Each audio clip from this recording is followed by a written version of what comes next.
കൊട്ടിക്കലാശത്തിന് ഒരു ദിവസം മാത്രം ബാക്കി നിൽക്കെ പാലക്കാട് തെരഞ്ഞെടുപ്പ് പ്രചാരണം അതിന്റെ ഉച്ചസ്ഥായിയിലേക്ക് എത്തുന്നു. ബിജെപിയുടെ കോൺഗ്രസിന്റെ സന്ദീപ് വാര്യർ അതിനിടയിൽ പാണക്കാട്ടെത്തി മുസ്ലിം ലീഗ് നേതാക്കളെ സന്ദർശിച്ചു എന്നതാണ് രാവിലത്തെ വളരെ പ്രധാനപ്പെട്ട ഒരു നീക്കം, ഒരു വാർത്ത. അതിനിടെ സന്ദീപിനെയും കോൺഗ്രസിനെയും കടന്നാക്രമിച്ച് CPM നേതാക്കൾ ഇന്ന് രംഗത്ത് വരുന്നുണ്ട്.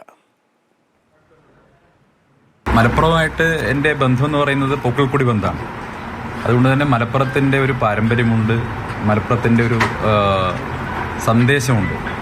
മലപ്പുറത്തിൻ്റെ ആ പാരമ്പര്യവും സന്ദേശവും അത് മതനിരപേക്ഷതയുടേതാണ്, മാനവ സൗഹാർദ്ദത്തിൻ്റെതാണ്. ആ സംസ്കാരം മലപ്പുറത്തിന് കിട്ടാൻ ഏറ്റവും പ്രധാനപ്പെട്ട കാരണം അത് കൊടപ്പനക്കൽ തറവാടും ഇവിടെ പാണക്കാട്ട് ഈ കുടുംബവും അവരുടെ വലിയൊരു പ്രയത്നം അതിൻ്റെ പുറകിലുണ്ട്.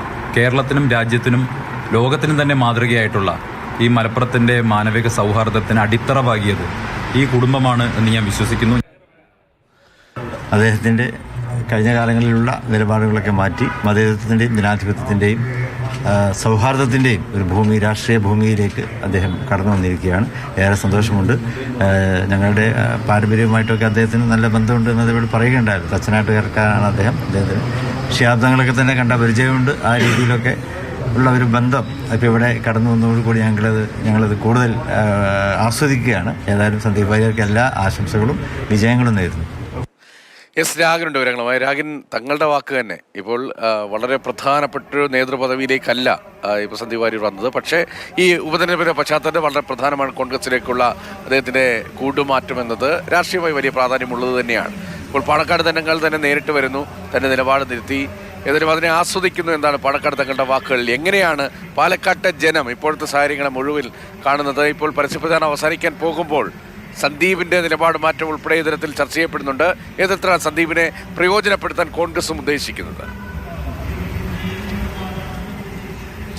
രതീഷ്, നാളെ കൊട്ടിക്കലാശമാണ്. അതിനുശേഷം നിശബ്ദ പ്രചരണം. മൂന്നാം നാൾ പാലക്കാട് പോളിംഗ് ബൂത്തിലേക്ക് പോവുകയാണ്. UDFനെ സംബന്ധിച്ചിടത്തോളം UDF പാലക്കാട് പ്രധാന എതിരാളിയായി കാണുന്നത് BJPയാണ്. അവർ തന്നെ അത് തുറന്നു പറഞ്ഞിട്ടുണ്ട്. ആ ഘട്ടത്തിൽ BJPയിൽ നിന്നൊരാളെ അടർത്തിയെടുത്ത് തങ്ങളുടെ ചേരിയിലേക്ക് കൊണ്ടുവരാൻ കഴിഞ്ഞു എന്നത് വലിയ നേട്ടമായി തന്നെയാണ് കോൺഗ്രസ് ക്യാമ്പ് ആകെ കാണുന്നത്. അതായത് പ്രതിപക്ഷ നേതാവും അതോടൊപ്പം തന്നെ കെ സുധാകരൻ ഉൾപ്പെടെയുള്ളവരും ഒക്കെ ചേർന്നാണ് സന്ദീപിനെ സ്വീകരിക്കുകയും മറ്റുമൊക്കെ ചെയ്തത്. അങ്ങനെ വലിയ ഒരു ആവേശം UDF ക്യാമ്പിൽ ഉണ്ടായിട്ടുണ്ട്. സന്ദീപിനെ എത്തിക്കുന്നത് വഴി സന്ദീപിന്റെ മുൻകാല ചില പരാമർശങ്ങളും മറ്റു കാര്യങ്ങളും ഒക്കെയുണ്ട്. പക്ഷേ അതൊക്കെ അത്തരം പ്രശ്നങ്ങളൊന്നും ഇല്ലാതെയാക്കി കൂടുതൽ പേരിലേക്ക് തനി UDFക്കാരനായി അല്ലെങ്കിൽ തനി കോൺഗ്രസ്സുകാരനായി അവതരിപ്പിക്കുക എന്ന നിലയിലേക്കുള്ള പ്രവർത്തനമാണ് കോൺഗ്രസ് നടത്തുന്നത്. അതിന്റെ ഭാഗമായിട്ടാണ് ഈ ഇത്തരത്തിൽ പാണക്കാട് പോയി കാണുന്നു. അതോടൊപ്പം തന്നെ മറ്റ് ഘടകകക്ഷി നേതാക്കളെയൊക്കെ തന്നെ കാണുന്നുണ്ട്. അങ്ങനെ UDFന്റെ ആകെ ഒരു പിന്തുണ എന്ന നിലയിലേക്ക് കാര്യങ്ങൾ എത്തിക്കുകയാണ് ലക്ഷ്യം. കാരണം കോൺഗ്രസിൽ തന്നെ ഈ സന്ദീപിന്റെ വരവിൽ ചില നേതാക്കൾക്ക് ചില മുറുമുറുപ്പുകളുണ്ട്. നേരത്തെ കെ മുരളീധരനൊക്കെ തന്നെ ചില കാര്യങ്ങൾ സന്ദീപിന്റെ വരവിനെ അനുകൂലിച്ച് പറഞ്ഞെങ്കിൽ പോലും ചില മുറുമുറുപ്പുകൾ അവിടെയും പ്രകടമാണ്. ആ ഘട്ടത്തിൽ അത്തരമൊരു നീക്കമാണ് കോൺഗ്രസ് ക്യാമ്പ് നടത്തുന്നത്. എന്തായാലും ആകെ തന്നെ സന്ദീപിന്റെ വരവ് ഗുണം ചെയ്യും തെരഞ്ഞെടുപ്പിൽ എന്താണ് അവർ മനസ്സിലാക്കുന്നത്. ഇതോടൊപ്പം തന്നെ BJPയെ സംബന്ധിച്ചിടത്തോളം BJPക്ക് സന്ദീപ് പോകുമെന്നറിയാമായിരുന്നു. പക്ഷേ അത് CPMലേക്ക് എന്ന സൂചനകളായിരുന്നു ഉണ്ടായിരുന്നത്. പക്ഷേ കഴിഞ്ഞ ദിവസമാണ് അപ്രതീക്ഷിതമായ ഒരു കോൺഗ്രസ് എൻട്രി സന്ദീപിന്റെ ഭാഗത്തു നിന്ന് ഉണ്ടായത്. BJPയെ സംബന്ധിച്ചിടത്തോളം പ്രധാന എതിരാളിയായി BJP കാണുന്നത് കോൺഗ്രസിനെയാണ് പാലക്കാട്.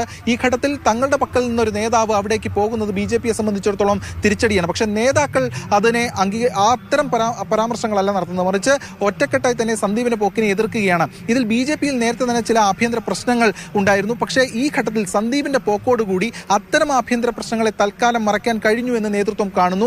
ഇപ്പോൾ ആണെങ്കിൽ എല്ലാവരും ഒറ്റക്കെട്ടായി അല്ലെങ്കിൽ അത്തരത്തിൽ പ്രധാനപ്പെട്ട നേതാക്കളൊക്കെ തന്നെ ഇന്ന് കൃഷ്ണകുമാറിന്റെ പ്രചാരണത്തിന് ഇറങ്ങിയിട്ടുമുണ്ട്.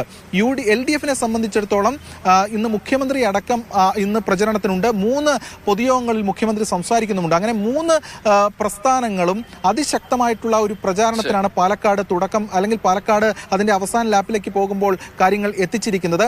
പാലക്കാടിന്റെ മൊത്തത്തിൽ ഒരു തെരഞ്ഞെടുപ്പ് ചിത്രം പരിശോധിച്ചു കഴിഞ്ഞാൽ ട്വിസ്റ്റോട് ട്വിസ്റ്റ് ആയിരുന്നു. ഓരോ ദിവസവും ഓരോ വിവാദങ്ങളായിരുന്നു. ഇന്നലെ രാവിലെ ടിസ്റ്റിന്റെ ഒടുവിലാണ് സന്ദീപ് വാര്യരുടെ കോൺഗ്രസിലുള്ള ചേക്കേറ്റമൊക്കെ സംഭവിക്കുന്നത്. കൊട്ടിക്കലാശത്തിന് ഒരു ദിവസം മാത്രം ബാക്കി നിൽക്കെ ഉണ്ടായ ടിസ്റ്റ്. ആ ടിസ്റ്റിനിടയിൽ സന്ദീപ് വാര്യർ രാവിലെ പാണക്കാട്ടെത്തി മുസ്ലിം ലീഗ് നേതാക്കളെ കണ്ടിരിക്കുകയാണ്.